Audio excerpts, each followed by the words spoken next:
Muito bem, este é o Conexão Futura aqui na tela do seu canal Futura na TV e também na internet. Você sabe que pode encontrar tudo sobre o nosso programa aí no site que é futura.org.br/Conexão Futura, que você encontra os nossos episódios mais recentes e também os links para acompanhar nossas novidades nas redes sociais. Bom, e crianças brincando na rua, jogando bola no parque, subindo em árvores ou pulando corda na porta da escola são cenas cada vez mais raras de se ver.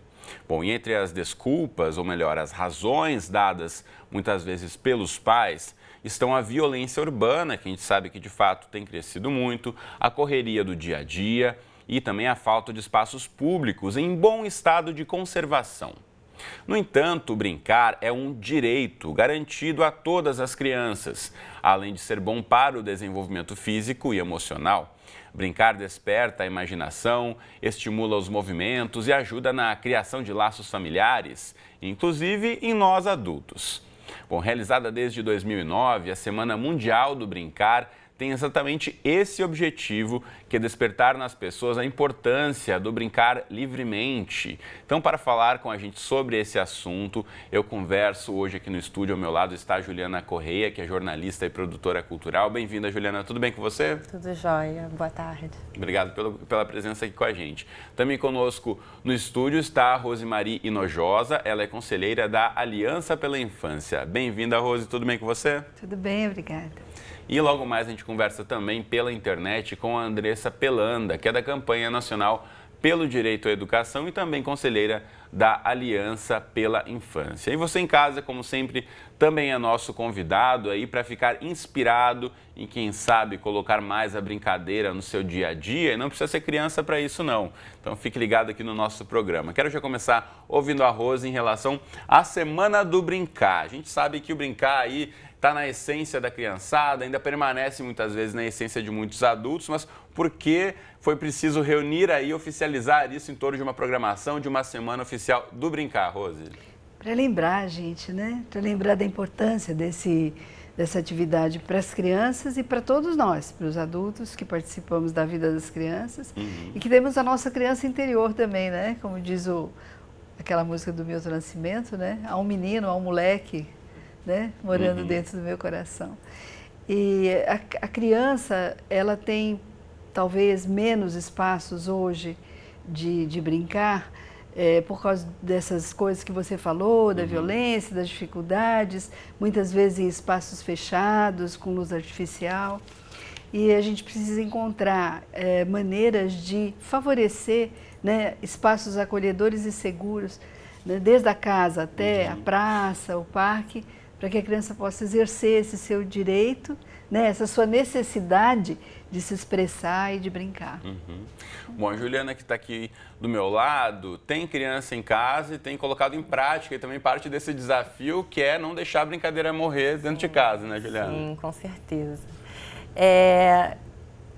Depois de ser mãe, muita coisa veio à tona, né? E perceber isso que a criança necessita torna as coisas até mais fáceis, né? Ele quer o espaço, ele quer brincar, ele precisa se expressar e brincando ele consegue aprender muita coisa, consegue trocar experiências e deixar que isso aconteça. Mãe, agora eu não posso, eu estou brincando. Ah, mas você precisa tomar banho. Não, mas agora eu estou brincando. Entender que naquele momento, para aquele processo ali, tem alguma coisa acontecendo que realmente não pode ser interrompida. Aguarda um pouquinho, paciência e vamos adiante. Então, os pais também, se tiverem a capacidade, a possibilidade de se adaptar um pouco a esse tempo, essa rotina da criança também. Eu vou chamar agora, então, para a nossa conversa, já pela internet, a Andressa. Andressa, está me ouvindo bem? Ouvindo.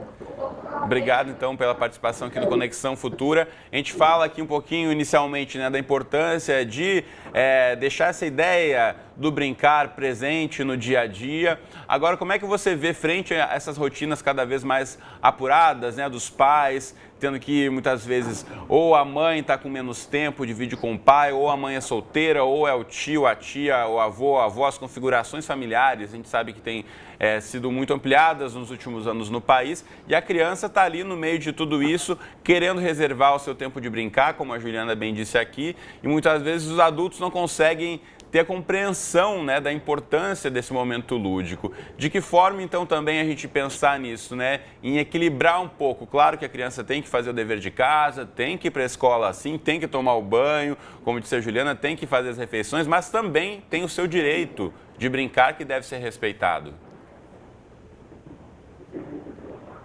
Então, como a Juliana estava falando, eu até achei engraçado que ela falou, tem que respeitar na hora que ele está brincando, que tem que escovar os dentes, e ele fala, não, estou brincando.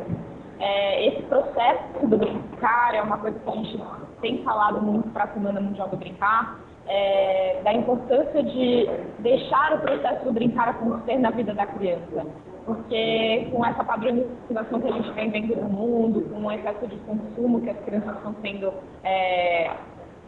expostas, e também até por conta de falta do olhar para essa criança como um ser em desenvolvimento e de desenvolvimento completo, até por parte da política pública, a gente vê que a criança está brincando cada vez menos, esse processo está se deixando levar por outros caminhos que não o que seria para um desenvolvimento pleno do ser humano, daquela criança, né? Sem dúvida. Bom, a gente está só com um probleminha na conexão com a Andressa, a gente vai refazer a ligação com ela, enquanto isso eu volto para o estúdio, a gente volta a ouvir a Andressa daqui a pouquinho, mas ela falou sobre a importância também de pensar-se nessa programação. A gente disse aqui que a Semana do Brincar já acontece desde 2009, tem material que eu tenho em mãos aqui, inclusive já vou mostrar para você de casa, da Semana Mundial do Brincar, o Guia 2016, Inspirações para Experiências Felizes. E eu queria ouvir um pouquinho da Rose em relação a esse guia, né? Na verdade, não é um manual para brincadeira, mas, na verdade, para inspirações em relação a isso, né, Rose?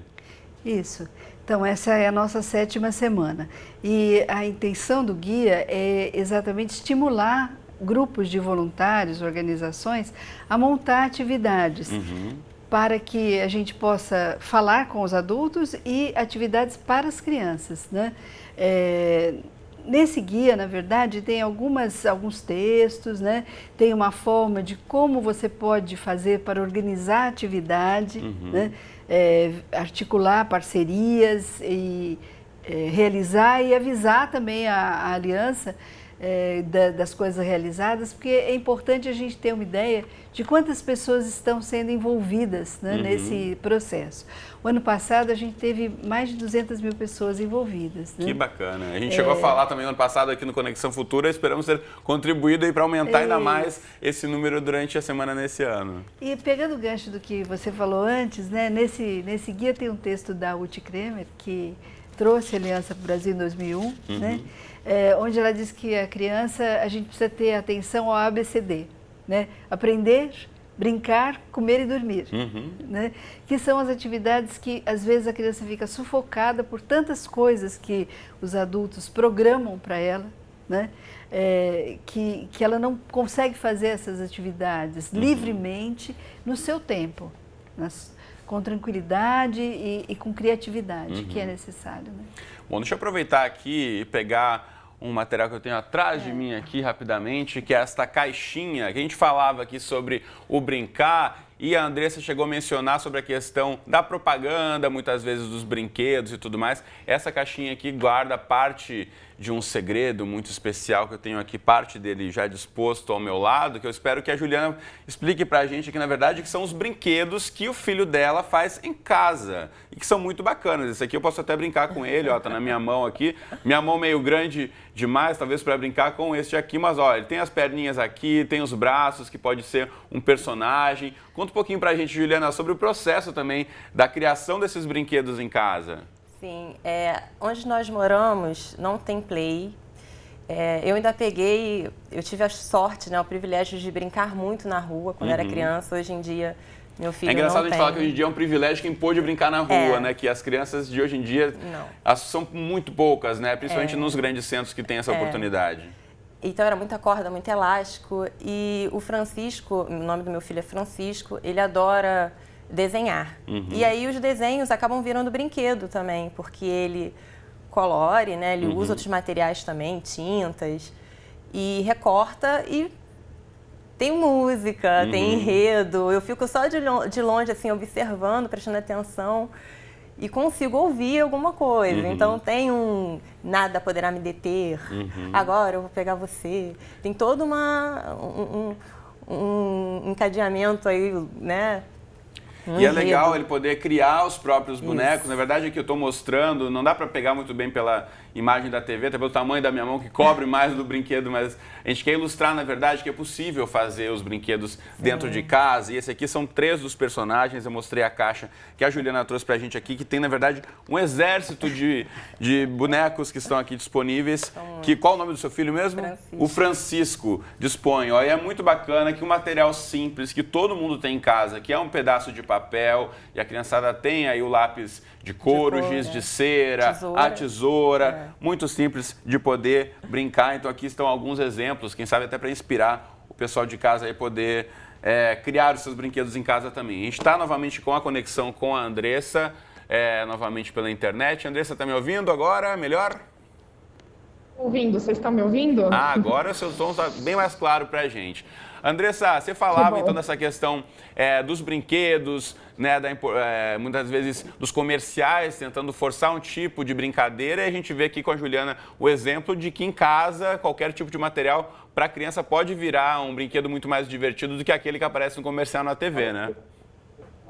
Sim, e uma coisa interessante também de perceber é que a criança, no brincar, a gente já está falando disso, mas ela aprende, né? E ela aprende não só de uma forma muito cognitiva e muito do intelectual, do pensar a brincadeira, como ela também aprende num sentido do sensorial. Então, quando você brinca com brinquedos que têm um material diferente, que tem na natureza, às vezes, com diversas texturas e formas e sabores e cores, a criança ela está sendo estimulada, ela está entrando em contato com experiências diferentes. Então isso é bem bacana de perceber quando você olha para brinquedos como esses que vocês estão mostrando aí. Muito legal. Já volto a falar com você, Andressa. Agora, Rose, a gente sabe que para o adulto, muitas vezes, né, ao longo da construção da vida, né, passou pela adolescência, aí chegam as responsabilidades, há, de certa forma, uma formatação de que a brincadeira é coisa de criança, de que o adulto não deve ter esse tempo aí lúdico, enfim, que é perda de tempo, tem que se ocupar, tem que fazer o curso disso, o curso daquilo, tem que se capacitar para a profissão. E, na verdade, demora um pouco, às vezes, para a gente conseguir reverter, né, essa formatação tão rígida, muitas vezes, de que o adulto também pode brincar, né? Não tem nada de errado com isso. Nadinha. E é muito saudável. A gente tem muitas experiências com adultos que contam histórias, que dançam, que cantam e que, com isso, conseguem também abrir muito mais o seu coração, a sua criatividade para ter esses momentos lúdicos, para ser feliz, né? E também ajuda em todas as outras partes da sua vida, até na sua profissão, né? Nós temos muitas dimensões que precisamos estimular, né? E uma coisa importante é que nós andamos muito fechados, em ambientes muito fechados. Então, o adulto que está tão sufocado, muitas vezes, de trabalho e de atividades, quando sai com a criança, vai para um outro ambiente fechado, que é o shopping, né? E às vezes deixa de ir numa pracinha, deixa de ir num parque, onde você vê a vida acontecendo, onde tanto a criança como o adulto é capaz de ver a plantinha crescendo, os animais que estão por lá, os pequenos bichinhos, e assim como o Francisco é capaz de fazer uma história fantástica com uns pedacinhos de papel e um pouco de tinta e, sobretudo, a criatividade e a afetividade que ele joga nisso, você pode fazer isso num parque com pedrinhas, com folhinhas, né? Observando o passarinho, observando animais. Então, é deixar também a nossa imaginação e a nossa criatividade, que não está perdida, né? Ela florescer junto com as nossas crianças. Filhos Todas as crianças deviam ser nossos filhos, na verdade, né? Sem dúvida. Então, toda a molecada que está por aí, né, pode nos ajudar a brincar juntos, né? Sem dúvida, você falava sobre isso, eu fiquei lembrando aqui, eu não tenho filhos no caso, tenho 2 sobrinhas e quem nunca que convive com criança, deu um brinquedo, achando que a criança vai achar o máximo, a criança deixa o brinquedo de lado, pega a caixa e a caixa acaba sendo o brinquedo principal, né? Agora, Juliana, eu queria ouvir de você, como mãe, você disse que mudou alguma coisa aí no espaço, na sua percepção sobre brincadeira e tendo em vista o que a Rose disse também, de o adulto começar a se ver e o reflexo da brincadeira na sua própria vida. Para você, o que mudou depois que você teve filho e começou a participar um pouco mais da brincadeira ou observar o seu filho também nesse momento em que ele brincava?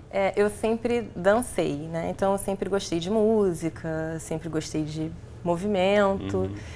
Mas o Francisco, ele muito pequenininho, já me dava muita vontade assim, de contar história. Então, desde a barriga, eu contava muita história e cantava muito para ele. Coitadinho, essa parte. Cantar, realmente. Mas depois, Francisco foi para o TEAR, que é um instituto, é um ponto de cultura pertinho da minha casa, que trabalha com arte e educação há 35 anos. E ele ingressou.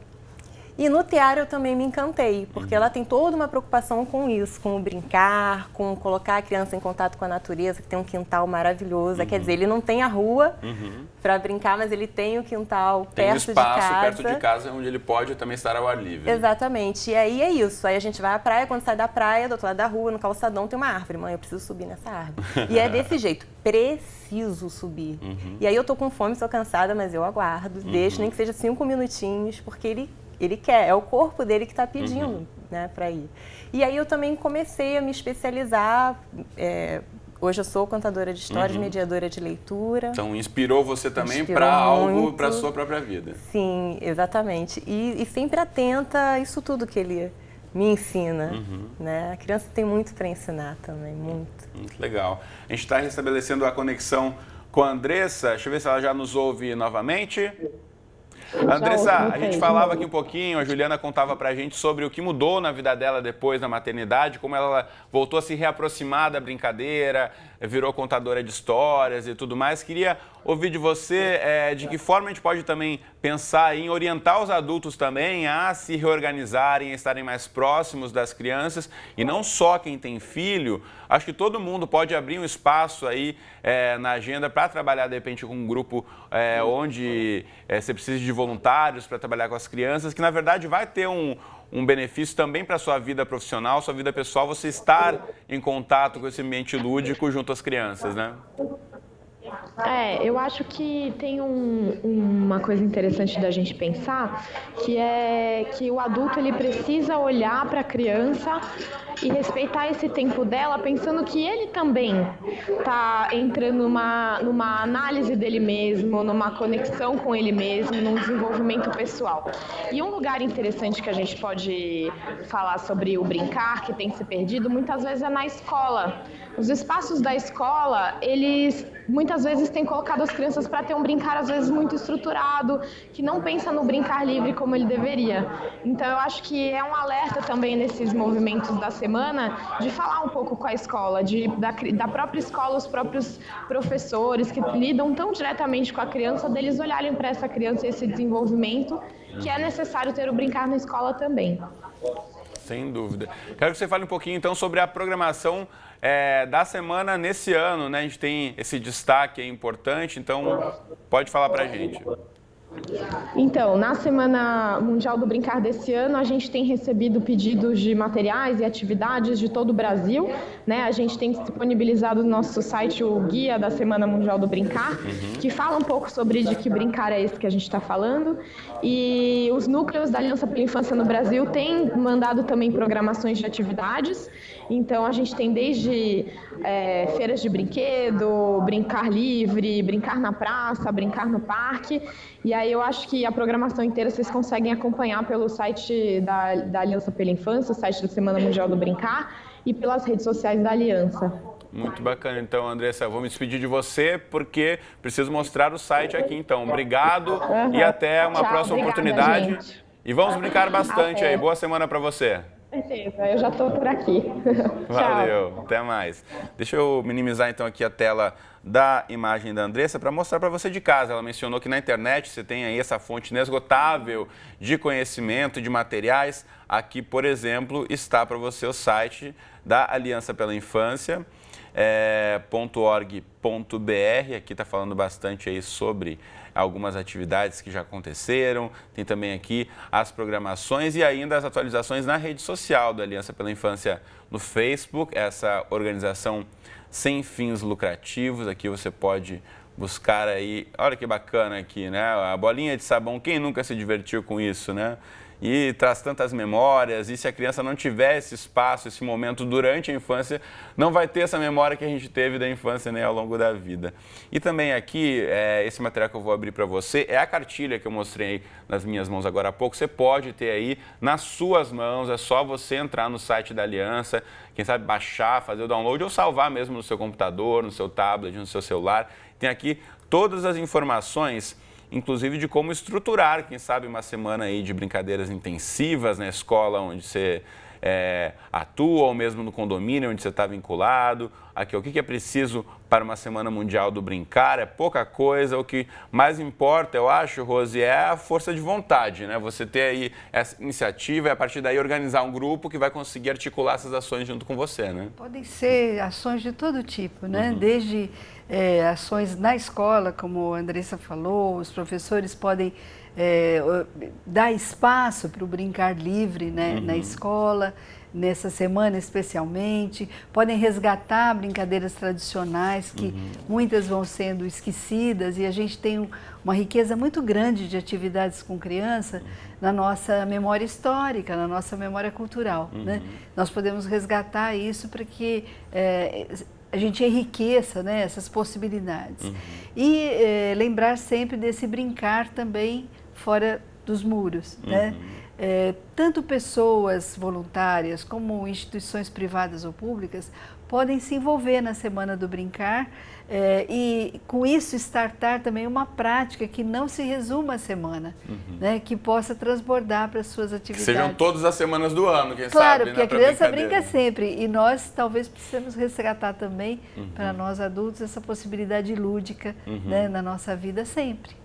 A gente falou um pouquinho sobre a questão do brincar livre, e também eu sei que é uma preocupação de muitos pais e educadores em como tentar moderar um pouco isso. É importante a brincadeira livre, é importante às vezes alguma brincadeira um pouco mais direcionada. Como é que você avalia isso, Juliana, em relação ao seu filho, às crianças que você trabalha, a gente poder também não ser só um tipo de brincadeira ou só a brincadeira livre, você tentar balancear isso um pouco? Sempre atento ao que a criança também propõe. Em janeiro eu trabalhei numa colônia de férias em que uma criança se arranhou. E aí foram colocar, a criança começou a chorar, então vamos colocar um remédio, vamos tratar. Aí colocaram uma atadura. Virou a brincadeira. Todas as crianças pararam tudo que estavam fazendo. E todo mundo queria uma Porque todo mundo queria. Aí na hora da saída, quando os pais chegaram, o que aconteceu? Um acidente coletivo, nada, uma grande brincadeira. Todo mundo se machucou. E piscando o olhinho assim para os pais. Ah, tá, se machucou. Mas virou a brincadeira. Então não dá para... não vai ser assim. Não tem que ter essa rigidez. E um pouco do que você falou, eu fiquei imaginando também em muitas situações que a gente vê pelas ruas, seu filho pediu para subir numa árvore. E a gente sabe que muitas mães morrem de medo dos filhos se machucarem. Não pode pular muro, não pode subir em árvore. Como é que a gente pode tentar também tirar um pouco desse medo das mães, Rose, das mães, dos pais, dos cuidadores, né? A criança vai pular e mesmo se arranhar, como aconteceu nesse caso que a Juliana mencionou, ou quebra a perna, enfim, faz parte, né? Crianças querem experimentar e o risco também faz parte disso, né? A gente não pode pensar que as crianças, e nós todos, somos de plástico. É natural que a gente se arranhe, que caia, a gente aprende assim, né? Então a criança também aprende assim. É claro que você não vai deixar a criança num risco ali de cair pela janela, de pular da ponte, não é nada disso. Mas saber, né, quando você deve de fato interferir, quando de fato deve deixar a criança brincar à vontade. O ambiente tem que ser acolhedor e seguro, né? Mas sem essa paranoia de que a criança não pode botar a mão na terra, não pode tocar num animal, não pode tomar chuva. Não, é o contrário, porque nós fazemos parte disso tudo. Né? Nós somos parte desse universo tão maravilhoso e tão diverso, né? Então, acho que se tranquilizar, ter os cuidados necessários, claro, os professores, os pais, os cuidadores, mas sem exagerar. Né? É bom a gente se arriscar, nós gostamos também disso, né? Nós o adulto precisamos gosta, disso. A criança também precisa disso às vezes, né? O que é Sem o dúvida. esporte, não é? Uma superação de barreiras e ninguém fica apavorado porque o jogador Caiu, cai, tropeçou, a gente sabe que esbarrou isso no faz outro parte. colega. E quanto mais o aprendizado de uma criança, né? E eu acho que perceber também a hora que você pode propor, né? Eu estava conversando com ela antes. O meu namorado mora em Cordovil, subúrbio do Rio, e a brincadeira rola solto por lá ainda, na rua. E Que é um uma espaço, vez, é um bairro mais afastado da região central, onde a criança ainda tem mais muitas espaço para casas, brincar na rua. Isso. E aí uma vez chegamos e faltou luz. Então todas as crianças estavam na rua, os pais, mães também. E tinha umas crianças correndo com um pedaço de madeira simulando um fuzil. E aí eu olhei para ele e falei, vamos brincar com elas? E fizemos uma roda no escuro, sentamos na calçada e começamos a contar histórias. Depois perguntamos quem queria contar a história. E ninguém queria, eu quero contar piada, tia. Então conta piada. E começou aquele monte de piada. E daqui a pouco passa anel, telefone sem fio, o que dava para fazer no escuro. No dia seguinte, a mãe dele escutou, quando ele passou, uma criança falando para outra. Ontem faltou luz. Foi muito bom, cara. Como quem diz, poxa, ontem até os adultos brincaram com a gente. E vocês conseguiram reverter também uma situação que poderia ser eventualmente de risco numa brincadeira mais lúdica que acrescentou bastante a esse grupo de crianças. Isso Bom, é criar um ambiente acolhedor, seguro, né? sem dúvida. Bom, aqui são algumas inspirações para você de casa e levar a brincadeira adiante. O nosso reloginho me conta que já estourei o meu horário. Como sempre, rapidamente na internet, aliançapelainfancia.org.br, tem todas as informações sobre a Semana Mundial do Brincar. Mas por agora, então, eu agradeço as duas aqui no estúdio. Muito obrigado por trocar ideias comigo hoje aqui no Conexão Futura. Valeu, até a próxima. Obrigada. Você de casa, obrigado pela companhia de sempre. Boa brincadeira, horários do Conexão na TV e na internet aqui embaixo. Um abraço e até a próxima.